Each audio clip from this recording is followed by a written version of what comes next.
Hello guys, I am now back with another video. I know it's been a long time since I uploaded. That's because I ran out of ideas and I didn't know what to do. Anyway, this video I will explain to you another strategy to win in rank, which is better than the previous one.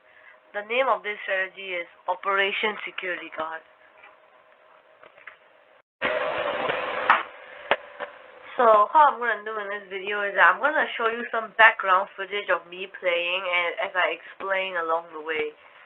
And this video there are going to be 4 kits involved.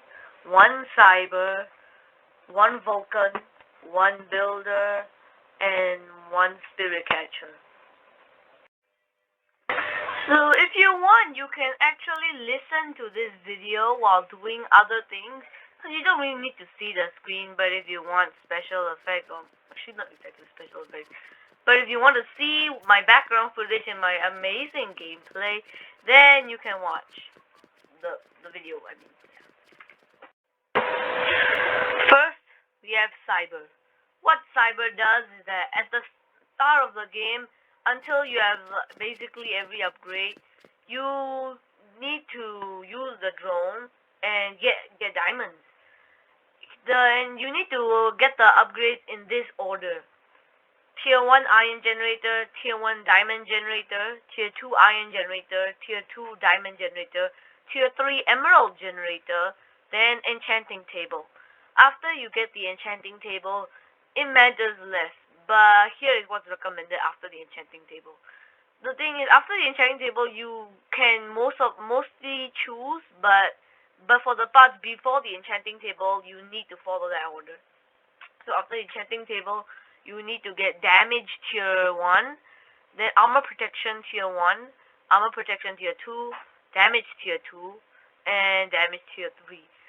Try to focus on damage upgrade so that the Vulcan can deal a lot of damage to the enemies, and that's pretty much it for cyber. Oh, as an extra side task, the drone can also try to get 4 emeralds from mid so that you can give 3 emeralds to the builder and 1 emerald to the Vulcan. The Vulcan will buy a turret and it costs 3 emeralds for the builder to fortify it.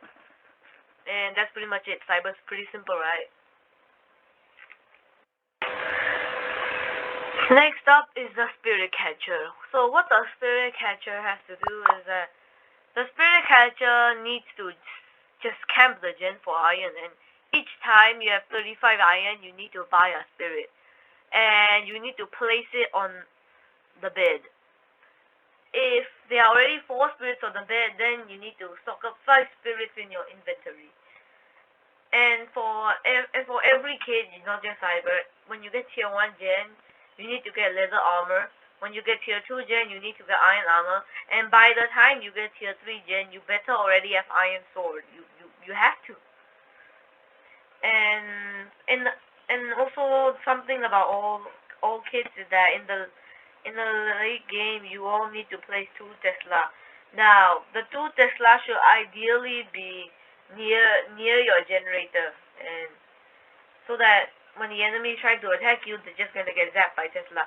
Oh, and by the way, on certain maps, please do not place the Tesla at the back of the map, because no enemy is gonna go to the back of the map unless they are purposely trying to get zapped by Teslas, and nobody wants to get zapped by Tesla. So put it at the front where enemies are more likely to go. For the builder, what you want to do is that you gotta place 3 layers on the bed with wool using the pyramid defense. I'm pretty sure you know what that is because that's the most common bed defense. So you need to fortify each layer before placing the next, or else the next layer is gonna block the first layer. So be sure to fortify it. Builder is gonna be the role that costs the most iron because fortifying is really very expensive. So at the start of the game, the Vulcan is going to feed you iron, yes. And the Vulcan isn't gonna turret spam because at the start of the game, the Vulcan doesn't have a turret, obviously. You can't spawn in with an emerald. Yeah. After building the bed defense, the builder needs to build walls around the base to protect you from enemy attacks with long-range weapons such as the crossbow. So be sure to place those walls. And after you're done with the walls, you need to place even higher walls. Yeah, a lot higher walls that block your generator. And the reason for that is so that the generator is where you are gonna be camping, so it has to be the safest spot. That's why you got the Tesla also gotta be there, you know. The builder, you need to really memorize all this stuff with building. And oh, by the way, the turret is supposed to be placed above the wall, but make sure that the turret is like 5 blocks higher than the wall, so that it has a high ground and has a better view of all enemies. And yeah, I think that's pretty much it for the builder. Moving on to the last role, the Vulcan. Lastly, it is the Vulcan. Now, let me tell this. In terms of defense, the Vulcan is the most important kit, okay? Because whenever enemy gets close to our base, the Vulcan is gonna shoot them down with the turrets. So, and if the Vulcan does an absolutely excellent job, which you shouldn't really expect, that often the wall is gonna be useless, so the Vulcan is just gonna attack anyone who uses ranged weapons. But most times the Vulcan will shoot the player who gets near a base, and that player is also gonna attack us with crossbows. So the wall from the builder is still useful.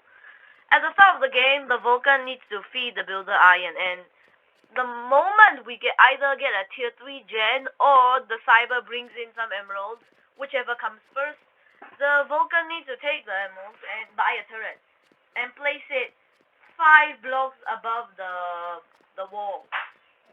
And not only that, you need to place it in the spot of the wall that has the best view of the surroundings. By surroundings, I mean the diamond gens near your base and mid, so that, well, you can shoot enemies easier. And yeah, that's pretty much it for the Vulcan. But let me tell you that none of the roles are exactly that simple, because you gotta do extra stuff like placing two Tesla near the gen, exactly where the builder wants it, or the leader wants it, if you have a leader in the first place.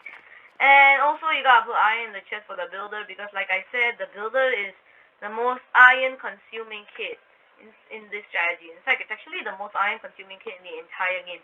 You can consume thousands of iron by using builder, which actually makes it quite great in the late game, because in the late game everyone's just obsessed with emeralds and they don't really care much about iron. And builder cares about iron. Spirit Catcher also uses a lot of iron, but nowhere near as much as builder. Maybe Spirit Catcher will use like 200 iron, builder uses 2000.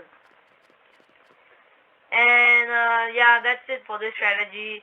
I hope you enjoyed this video. If you did, please leave a like. Yeah, just leave a like. Thanks, bye.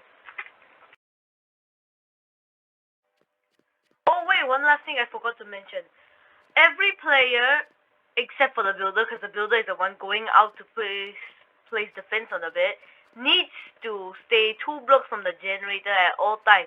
This is for gen splitting, because if you do not do this, then the builder is gonna lose a lot of iron, which is bad for your team. Like, less iron for your teammate equals to the whole team suffers. Right, that's how it works. Teamwork.